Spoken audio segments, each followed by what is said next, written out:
Hello and welcome back to the International Chronic Pain Summit 2021. Next up, we have Victoria Abbot-Fleming.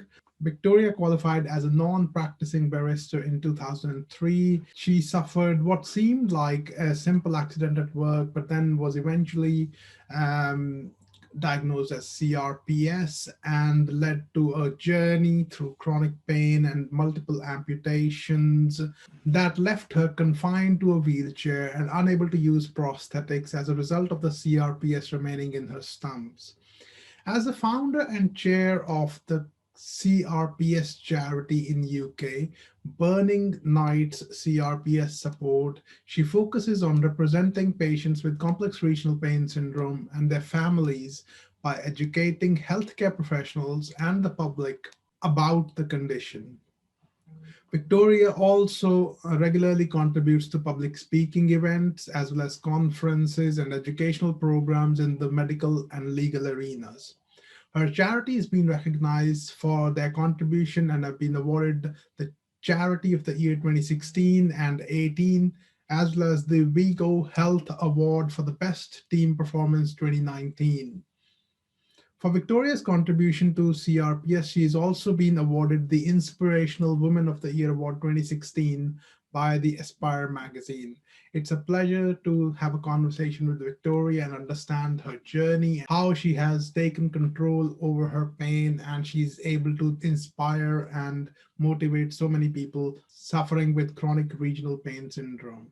Victoria Abbot-Fleming. Thank you so much for doing this. I think it's amazing to be able to talk to you. I think we haven't really sort of interacted in this way previously, but I think that your story and your journey and how you transformed yourself and overcome the challenges, I think that's a big inspiration for a lot of people who are suffering chronic pain, but also for healthcare professionals as well to and that's the way I see it, is that it's a challenge for healthcare professionals to not use that negative mindset and not say, oh, you will never do X, Y, and Z, because you never know. With effort and with perseverance and with right support and whatever, we can achieve everything. So yeah, I'm really looking forward to listening to your story and your journey and how we can help others sort of feel motivated to follow the journey as well. Yeah, I mean, it's easy to get bogged down in negativity.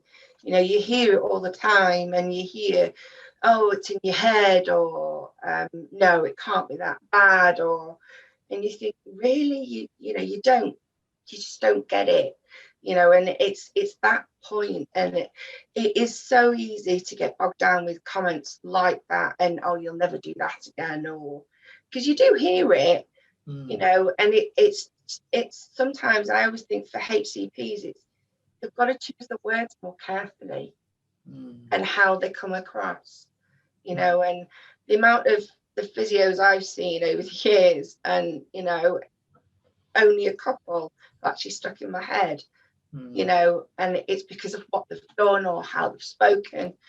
You'll also get the ones that I certainly remember that really I wouldn't like to remember, because people, things like CRPS doesn't exist. Yeah. Right. Let's start from the end, I guess. Yeah, let's start from the end instead of the beginning, I guess. So very pleased to have you on the session today, and you're the founder of Burning Nights charity, which is a charity that supports people with CRPS. So tell us a little bit about that first before we go into the details of how it came to be and where we are now. Yeah. So thank you, Dev, for today, and hopefully you'll get some information from me. But yeah, Burning Nights CRPS Support is a UK nationwide charity. We're currently based in Derbyshire, but we cover the entire United Kingdom in terms of supporting patients. I set it up back in 2014 after I learned that I was going to lose my second leg, which sounds a little strange, setting up a charity, losing limbs, but there is a reason for that. And I was tired of hearing from people that I was never going to do something, I was never going to be someone. And as a trained barrister, I prove everyone wrong. I think it's kind of in my nature. So I set up Burning Nights 6 years ago, simply as an information site. That's all that I originally wanted to do, because there was nothing out there, as you know, for CRPS in the UK.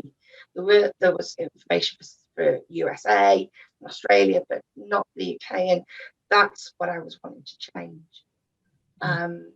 So I set about setting up a website and had a leaflet, and that's all I had, you know. Then I started on social media, said, hey, I'm here now, I'm trying to get people involved in CRPS, let's start getting awareness. And I hadn't realized how many people are out there that have thought the same as me, I'm on my own. And it's not until you start speaking to people and they start realizing, well, hey, hang on a minute, I'm not on my own. There is things I can do for myself.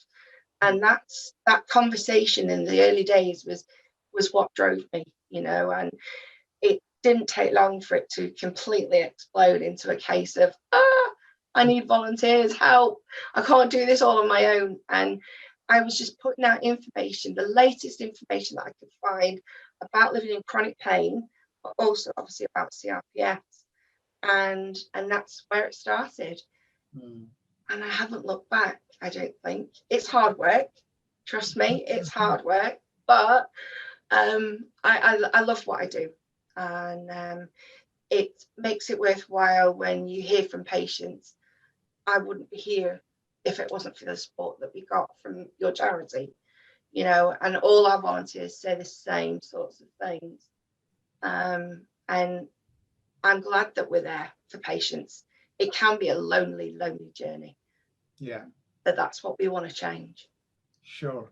Okay. So tell us about your journey. How you got here, where you are today, what happened. And obviously I've read about some of your articles and read about some of the journey that you've gone through, but I think it'd be good to understand from your perspective what it was like, your dreams and aspirations and your life that you imagined before, and how it has changed with the injury and subsequent to that developing CRPS inside.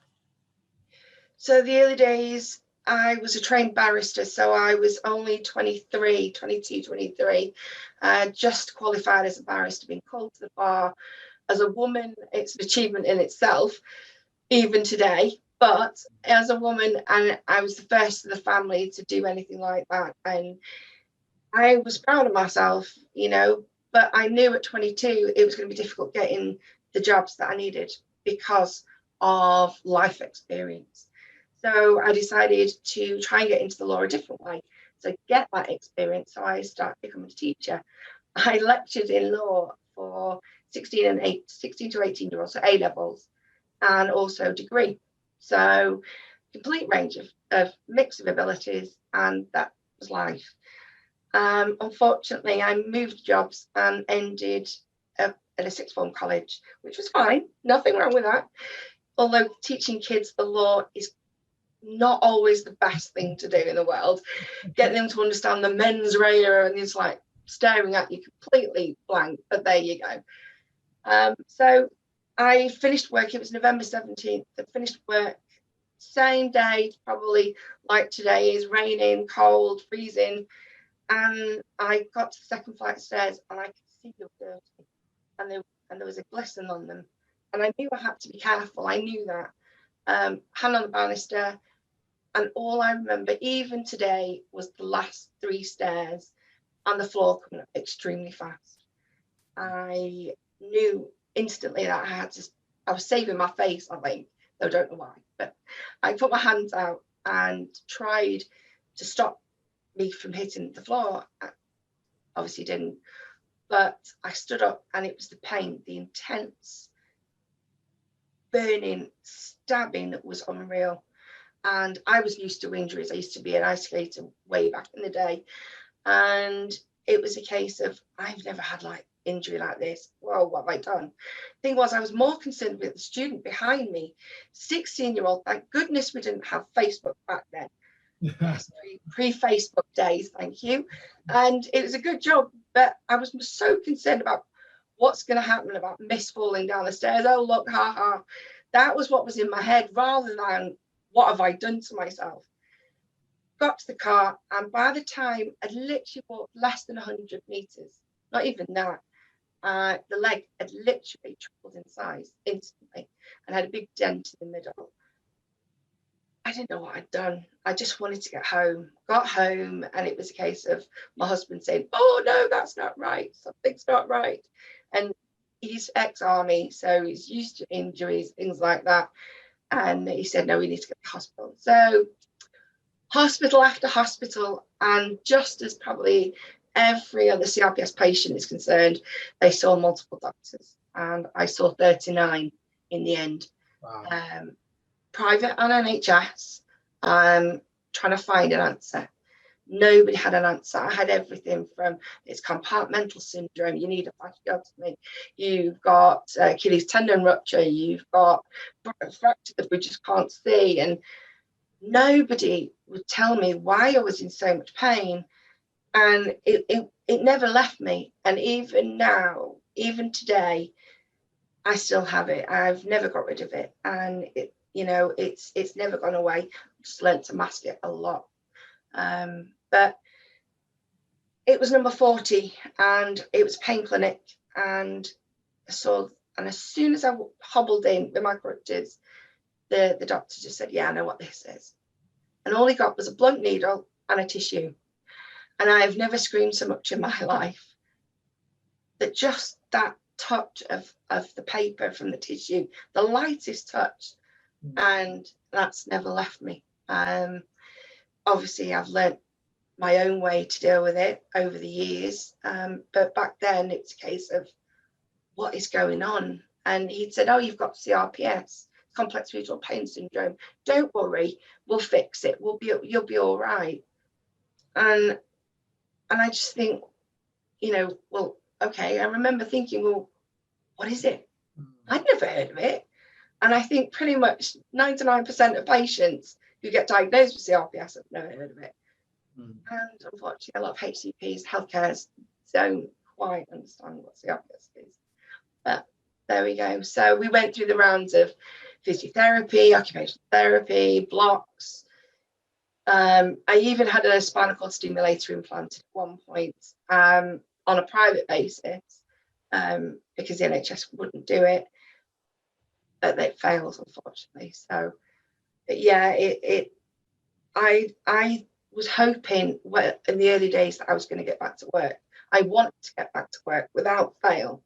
But as time grew on, things started to change, and I'm thinking, I can't deal with this. Why me? And it you know, the stages of grief, I can identify with every single one. The bargaining, oh, it should have been somebody else. Why does it have to be me? And the anger, the shouting at the husband, bless him. He's put up with a lot over the years, and you know, everything, and the getting upset and the depression. And it did get to a point when I got ulceration and skin breakdown. They couldn't deal with it. I went through that many procedures to debride the slough that was on there, and every time within 24 hours it was all back again. And doctors are saying, you know, I was being told I had Munchausen, or my husband was Munchausen by proxy, all of which was disproved. But they, you know, you go through that. And I did, you know, I will admit that I went through a point that I couldn't deal with it, you know, and I contacted Dignitas and I said, "No, I can't handle this." You know, I got that deep and that far down, and I thought, is there ever going to be a way out? Is that black hole ever going to change? You know, and if it wasn't for my husband, I don't think I would be here. So I owe a lot to him, you know, because he has put up a lot. And this is something that we say in the charity, that CRPS and chronic pain doesn't just affect the patient, it affects all of those around them. Yeah. You know, and that's what we want to try and help with, because the families feel equally helpless. They see their loved one going through agonizing pain and they just don't know what to do. They're helpless. Yeah, yeah. Yes, I mean that's the part. Interview is so focused that okay, it's the patient that we want to help, but it's obviously the ripple effect on everyone else around them as well. That's important. So uh, obviously you continue to experience pain for a significant number of years, and you've tried so many different interventions. Nothing helped. So how did you then move on from there? What happened? What changed? How were you able to start to reconcile with the fact that you have pain, and you're going to have that acceptance of pain, that you're going to have pain, but I still got to move on. So from having that conversation with Dignitas to then thinking, oh, I got to turn my life around and I can still have a good quality of life. How did that happen? How did that transformation happen? The acceptance did take a while. It was years, and I went through the first amputation. It was above knee, and I thought, okay, right, hang on a minute, let me start again. I've got to try and change what my life is, the way it's going. I did reevaluate everything, and I thought, okay, let me see if we can get a prosthetic. Let me try and get that. And I went to several, as you can imagine, several doctors, and they're all saying above knee is going to be difficult, but if you're willing to try, and boy, did I want to walk. I wanted to walk. And I think it was that kick of, okay, you've got a new life now. You've got to realize that your old life is there, and you'll always have it. It's always going to be in your memory, but you've got to have your new life. You've got to have a new normal, and albeit tablets, the regime of that, and everything else. But it still took quite a number of years, even after amputation. And I had a counsellor, I went to them, and I didn't find it that helpful, to be honest. Maybe it was the counsellor, you never know. But I found that it was easier for me to reconcile it in my own self, because they can give you all the tools, they can give you everything they can to help you, but in the end it's still you that has to do it. And as much as I rely, obviously, for care and everything else, on my husband, but it's still me. I still got to think, right, what am I going to have to do to change? And I thought post amputation, I mean, I didn't get a choice with the amputation, I have to say, but because of the ulceration, I got sepsis. So in a way, for me, I'm not saying amputation is something they should do, and somebody's, because it's not. It's not an answer. It's not the reason. But for me, I had no choice. So I had to then think, what have I got to do to get myself to the next step? And I took every day. I know that's short term, but in the early days, took every day as it came, and I used to take a positive out of every single day. Okay, I got up this morning. That sounds something so simple, but I got up, I got dressed, I had a shower, I did this, I did I went on the sofa, or and I'd early days it was watching TV, and I think a lot of patients will probably think, yeah, I'm doing that quite a lot. But I started coming out of that and saying, now you can't sit by the TV constantly. So I stopped that, and I did a journal. I wrote a journal every day, and it might just have been a quote that I liked, or like I say, like a positivity. And at the end of the year, what I did was I did a positivity jar. I know that sounds simple, and I put a piece of paper, and it could either have a memory, a quote, or it could have a positive thought or feeling. And I put it in the jar. And when I was feeling low, I dip in the jar and look at it and go, oh yeah, I remember. Or yeah, I like that. Let's go with that today. And it's something that you could do, anybody could do, but it's just giving you a focus away from the pain, and it's getting that focus away from, I'm in pain and I kind of feel like that, and you get a mindset that, well, I'm in pain, that means it's 24 hours. We know that, but let's try and move on from that. But acceptance is a big problem for a lot of patients, and people don't realize that the acceptance is not of the level of pain, it's accepting your new normal, accepting your new life, a new way of life. And we know no one's going to accept the high levels of pain of CRPS. We know it's not that, and people get mixed up when they're talking about acceptance. And acceptance is something that we really try and instill into patients.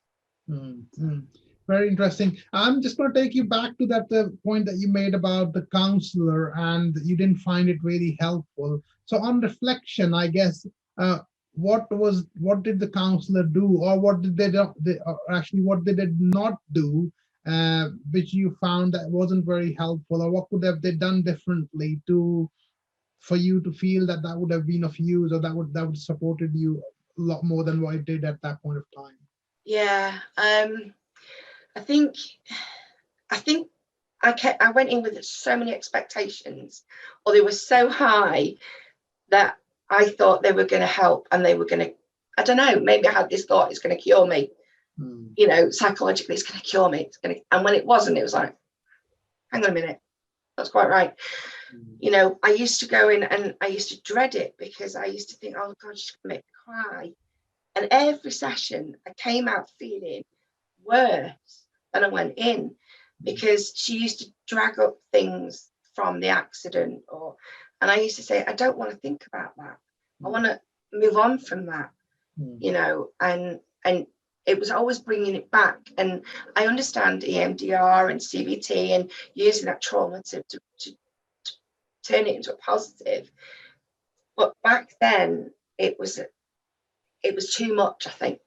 You know, if it was now, completely different story, you know, because I've learned to cope with it and learn my way, you know. But I think if she'd have helped not talk about that, but trying to turn it into a positive, you know, then it might have been different. I've been to a counsellor since in the last few years, and it's a completely different experience.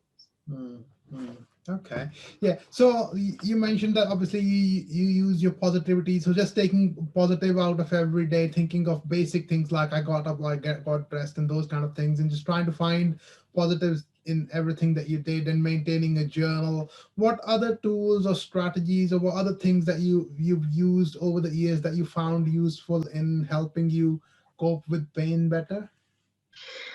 So I've tried mindfulness, meditation. I can't quite get in the zone. Some people it works for me, kind of not right, but you know, I've tried it. You know, I do a lot of relaxation. I do aromatherapy candles, and I'll just sit, take 5 minutes out of the day, because everybody's day can be stressful, as you know, Dad. You know, and just take 5 minutes for yourself. And I've done the deep breathing, and I find that does help, certainly in flare-ups. Just trying to bring it back and do the 5, 4, 3, 2, 1, you know, the sense, sound, and trying to build it in. Distraction techniques, trying to keep your mind away from the pain. And it's not always going to be possible. It's not always possible with me. I can get days and times where I'm in so much pain that there's nothing going to work, and I just have to sit. And in the end, I just sit and focus on one point, and either count to 10 and then repeat it, or do something to try and push it. And it's getting that push away from the pain. But like I say, it's not always possible. So, you know, distraction, relaxation, mindfulness, anything to get your mind away. And even if it's just 5 minutes, you know, I always say try the advert breaks on the TV, you know. And the same for exercises, because everyone finds the exercises boring, or oh no, not them again. So I always say, well, try them in the advert breaks, you've got nothing else to do, put the kettle on, you know. And they're like, oh well, what does that do? Well, you're getting up out of the chair, you're moving, you know, because as you know, CRPS, you've got to move. And otherwise, you know, things start to change. But you know, it's getting that balance, I think. Because most people, it's been 95%, that's all that's in their head, pain, pain, pain, pain. And the 5%, hang on, I'll have my dinner, but try other things, try cookery classes, try crocheting, knitting, adult colouring. A lot of people, I did that for a while. Now I do puzzles, Sudoku, and all the other type of puzzles, jigsaws on your iPad. But it's just trying to get your brain engaged in something else. And I think if you start to do that a little by little, it starts to erode, and you have an arsenal. Then you have your own little toolbox. And I've got a coping toolbox. Doesn't have to be physical, it can be mental as well. Yeah, excellent. So, but even with this toolbox and that, obviously you've developed over the years through trial and error, these kind of things work. This, like you said, mindfulness maybe doesn't work, but coloring does. Or so, but you'd still had sort of periods of where you've fallen back into pain and you've experienced what's the word I'm looking for? Downturn, so to speak, in terms of managing your pain.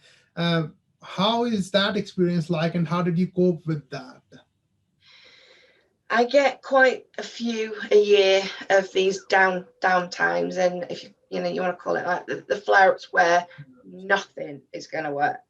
And I was in that state not so long ago, and in a way it feels like you're going almost all the way back to the beginning again. And you tried everything and it's not working, and you start panicking, and that panic then feeds into the pain then you start stressing because you can't feel, you're feeling the pain too much. Your brain starts whirring at 10,000 miles an hour, and sometimes it's talking to others that helps or can help, and sometimes not at all.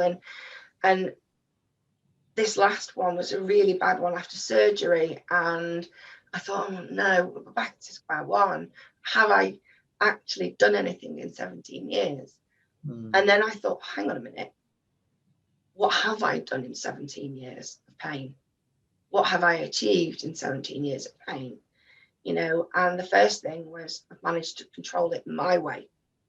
I managed to deal with it my way. So although I'm sat here, look quite normal, I still have pain. I mean, I take medication to help with that. But I find talking and speaking to others with pain, and it's, well, have you tried this? And you do get that. And people say, oh, don't try that but trust me, I will try anything, and it did feel like I'd gone back to the beginning. But then I started thinking, no, it's not back at the beginning. It's just a little blip, and we're going to get through it, and we're going to get over it. And realizing that those times are temporary. Yes, you've got your pain, but those really, really hard times, they're going to pass.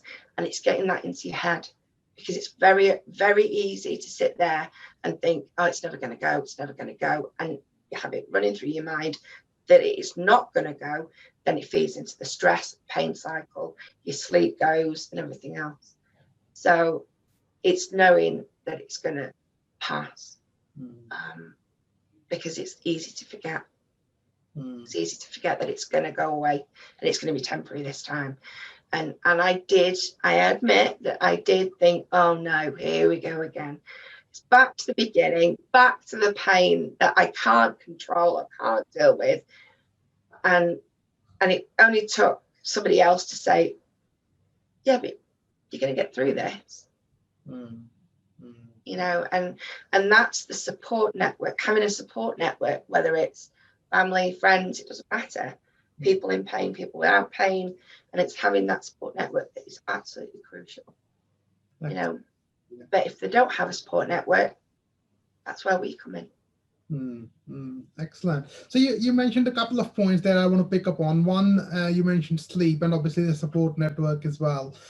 So tell me about your experiences of sleeping with pain, and how did that interfere with your pain, and how did pain interfere with your sleep, and how did you manage to then start to sleep or control your sleep better, and did that then impact on your pain? Let's explore that relationship a little bit if we can. So in the early days, sleep was, I say, what sleep?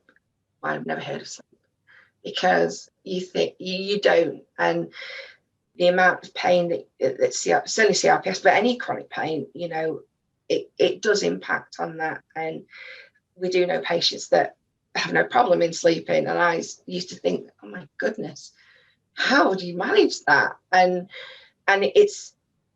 it took me a long time to realize that because I wasn't sleeping or sleeping well, that it was feeding into the pain, and then the pain would feed in to the lack of sleep.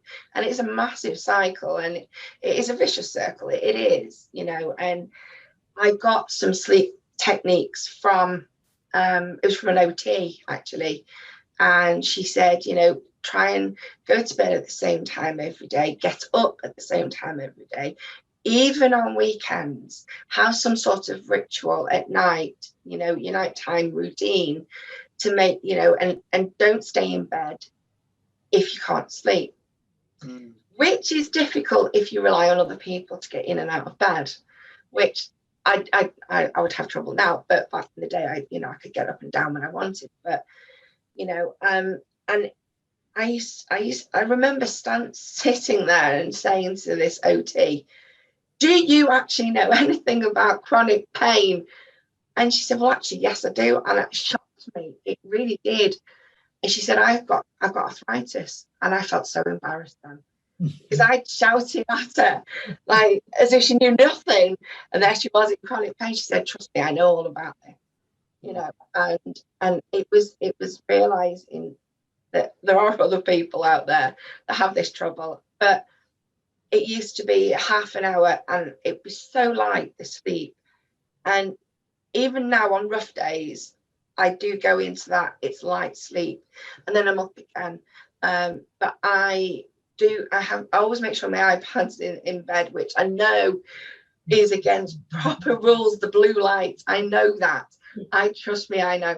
But it's because I can't get out of bed as easy now. I have to have something with me, because I can't really put a light on when the husband's asleep.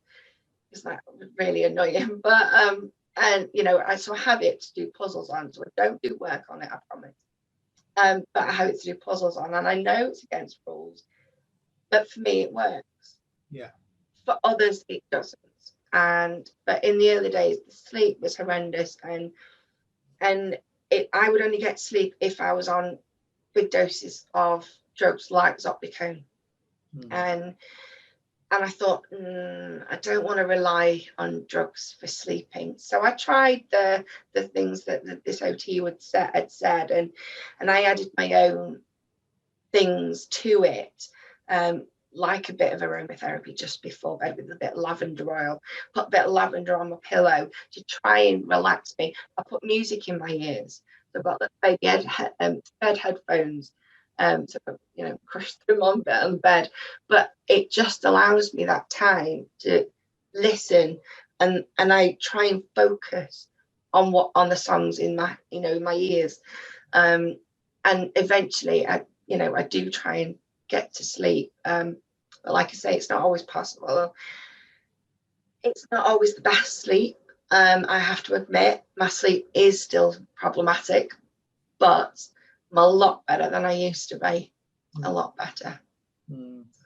But as you say, it is trial and error, and what works for you wouldn't necessarily work for someone else, and they would find their own ways and means. But it's just trying to, and like you said, it's not necessarily the rules of the game. You can't say, oh, I can't, because in the end, if that helps, if the puzzles help you relax and they help you take your mind off pain, and that is what's going to help you relax and get into the bed and sleep.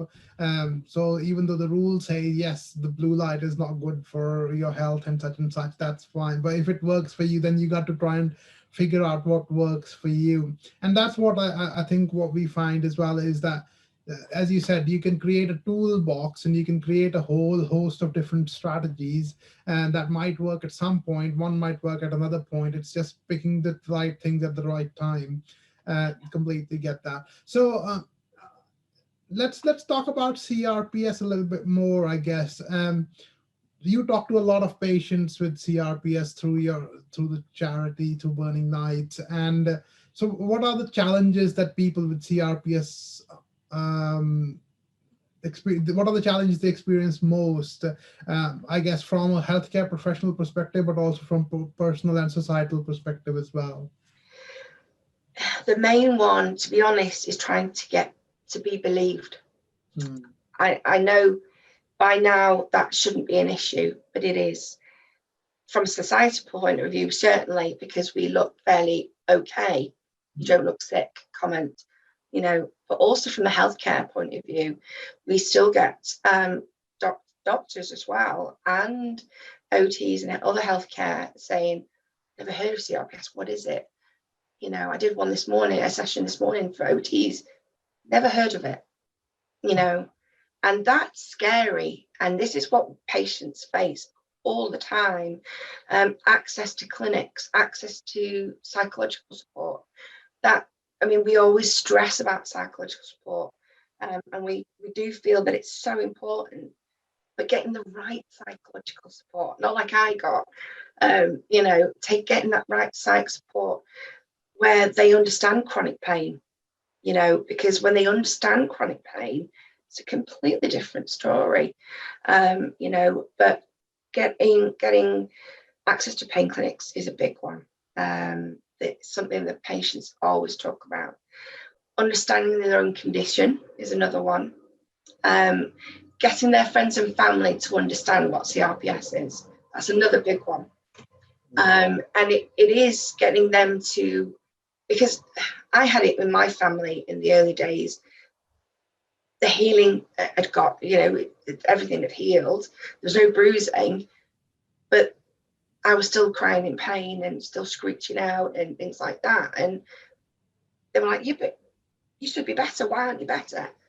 And it's getting the point across, and it does take a lot. And some families just don't understand entirely. And that's what we get from patients, that they just don't understand. And how do I get it across to them that I'm in all this pain?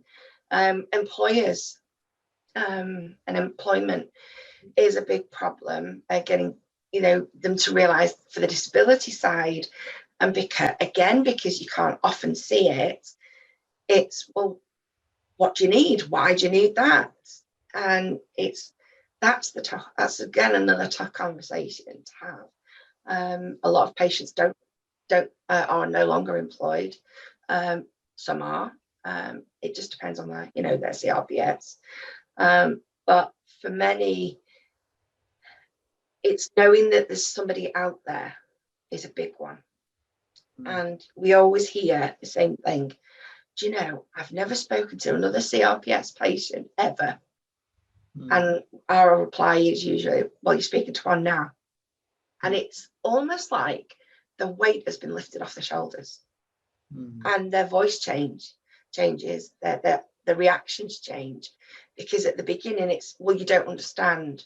And when you do understand, like I did with that OT, it's a case of, wow, she gets it, and that's what's so important to us, and 75% of our volunteers have CRPS, so they can empathize, and not necessarily sympathize, but empathize, and know that, and it's knowing that there's somebody out there, that's important, and patients just don't realize it.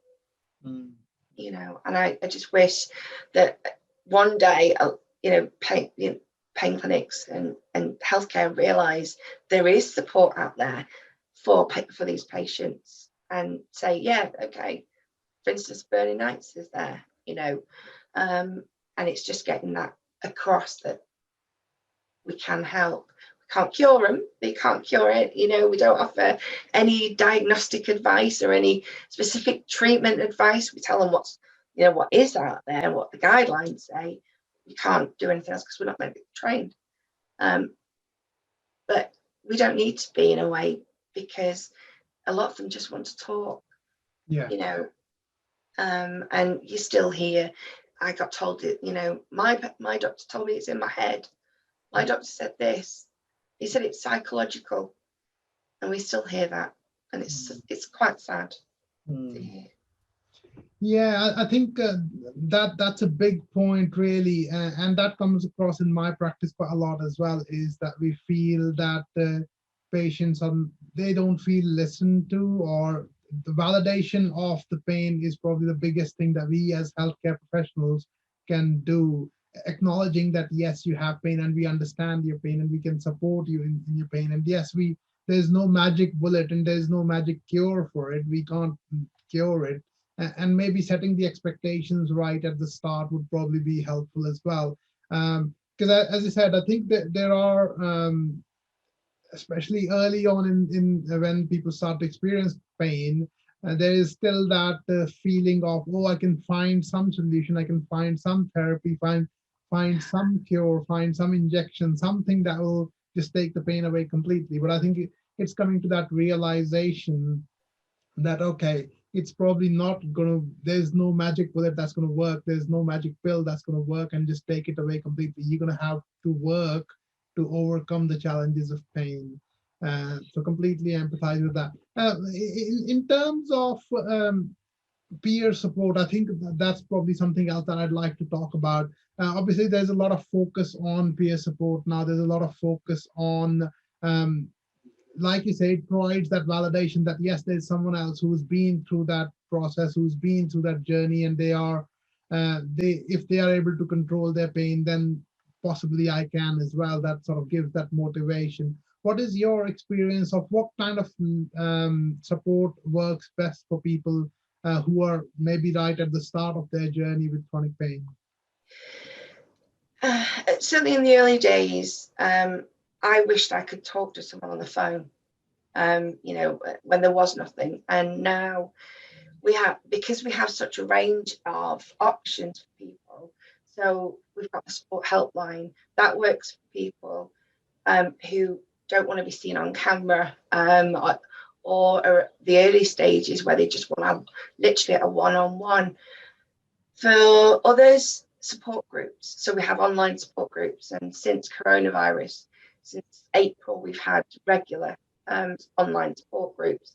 And for people that don't understand technology, we do tech sessions as well for them on a one-on-one to give them that chance to overcome any shyness or scary things. It's a, what do I do? Which button do I click?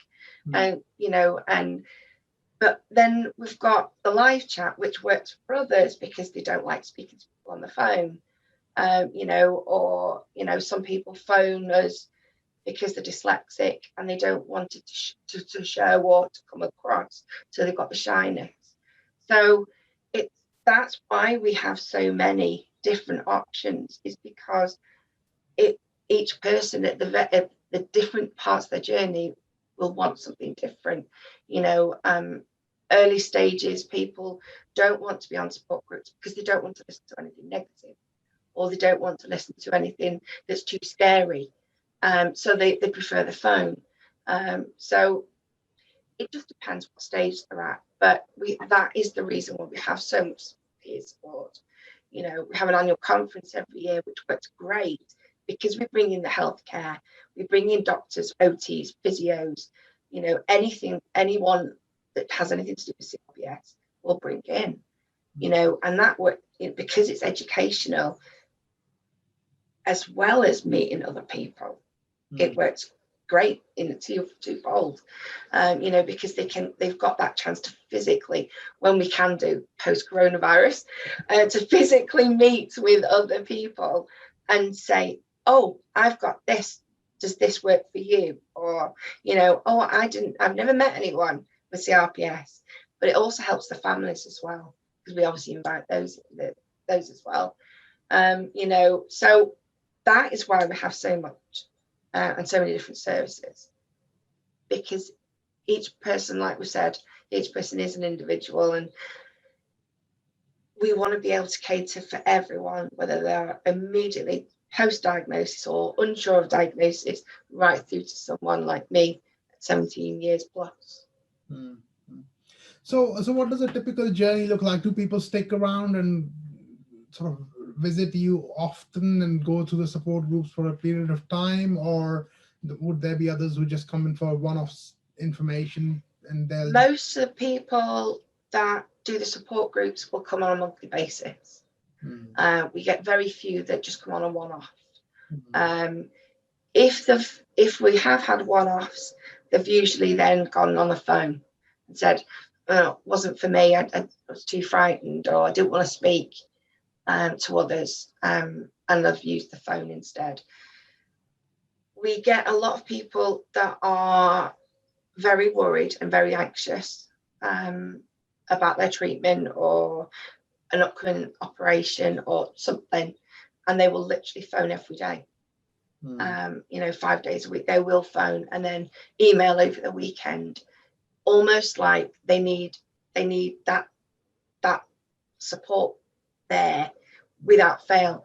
But like we always say, try not to rely on us, because at a weekend we're not always going to be around, or we're not always going to have someone there, and it's trying to get that across without being rude, and without saying, no, sorry, you've got to go now, I couldn't do that no, gosh, no. But we also got to then they've also got to realize that they have to try to do things on their own, and sometimes it's a case of taking that support network slightly out, a little by little, but without dropping them. But yeah, it's every person is different. For the annual conference, we get them every year. There's very few that are in for one only. We move it around the UK every year so that people in that area who can't travel very far can actually get to a conference of ours, rather than having it in one area of the country all the time, which we may look at in the future. I don't know, but initially, now we just move it, because not everyone can travel with CRPS. Yeah. And if someone else from, if they don't have CRPS or they don't have a diagnosis of CRPS, but they are still experiencing pain, can they still reach out to you and you will still provide guidance and support, or is it Yeah. just CRPS? Yeah, no, we will provide guidance and support, and we'll also signpost. So we try to link up with other charities in pain that can help. It's not always possible. So we do get a lot of people that are questioning diagnosis. I've been diagnosed with fibro, but my doctor doesn't think it's this, but somebody else has diagnosed them, and we do get a lot of that. So we will talk about it to them, and we'll signpost where we need to, but generally the people that come to us tend to have CRPS or a possible diagnosis of CRPS, but we will help them. I don't want anyone to be on their own. No, sorry. Yeah. No, one of the things that's just come to my mind, and that's from my experience of dealing with the previous sort of online networking and support groups and such, was there can tend to be quite a lot of negativity as well. So people can talk about their pain and their medication and lack of sleep, and then others would start to chip in with same sort of things as well. It looks like it's a race to the bottom, who's got the most meds and who's got the most surgeries, and that. Have you experienced that kind of thing in your support networks as well? Yes, it's something that we stop. We allow people to talk, yes. We allow them to say their problem, but we always say it's not a competition or a race. It's very easy, certainly on social media, to get bogged down in, well, I've got this, why aren't you having that? We don't give any sort of advice on exact dosages. We won't even say, our team know not to say, right, well, I'm on 3,600 milligram of gabapentin, for instance. They would probably just say, well, I take gabapentin, but and then go on from there, you know. But yeah, certainly when I was first diagnosed, there was a small group of chronic pain patients, and we met this once at a local shopping centre, and I refused. I would never go again. I never went again.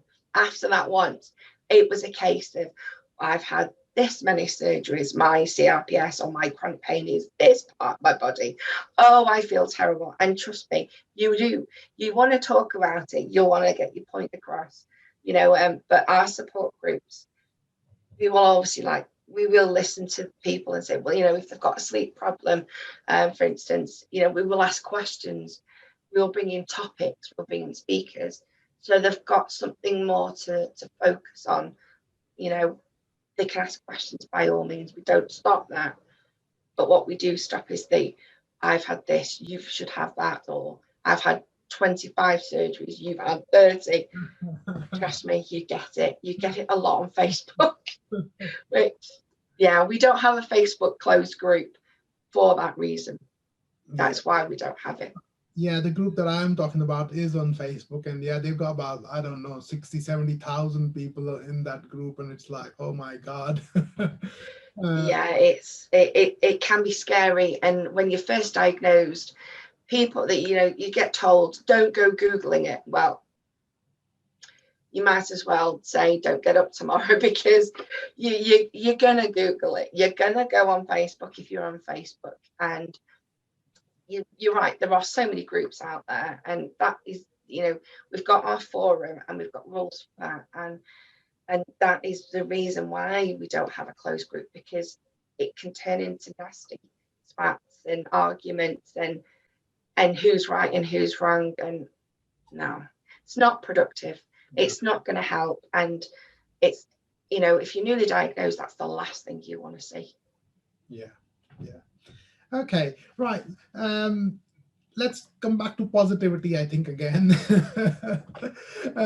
So what's the message that you'd like to give to people with CRPS or with chronic pain who are maybe early in their journey, who are really struggling to grasp hold of pain and understand their pain or manage their pain? What is the message that you would give to them to be able to see the future and say, in XYZ time, you would be able to do XYZ or something?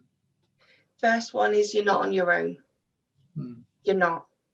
Find out as much information as you can. Educate yourself about your condition, whether it's CRPS or other chronic pain.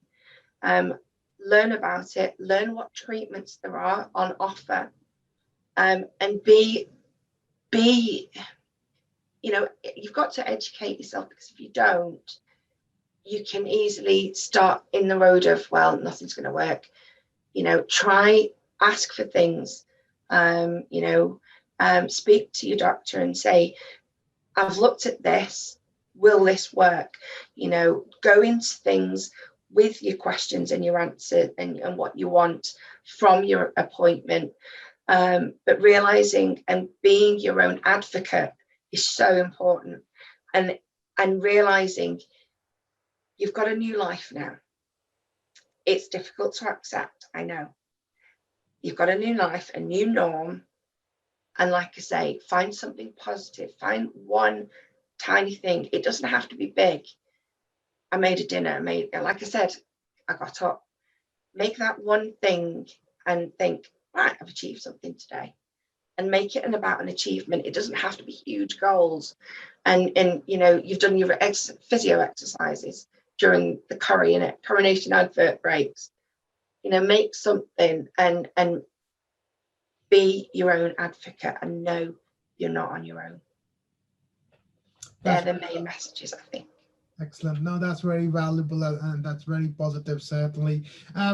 What about the healthcare professionals? Obviously, we still have the same sort of issues that even as healthcare professionals, we look at the biomedical issues, and we're still trying to find the structural cause for pain, or our approach or sometimes the words that we use aren't great. So what's the message that you'd give to healthcare professionals, whether it's orthopedic consultants or physios or OTs who are dealing with people with chronic pain? What's your message for them? Think about what you say to patients. I know you're busy. I know that. And I know you would love to give plenty of time to patients. And I also know that.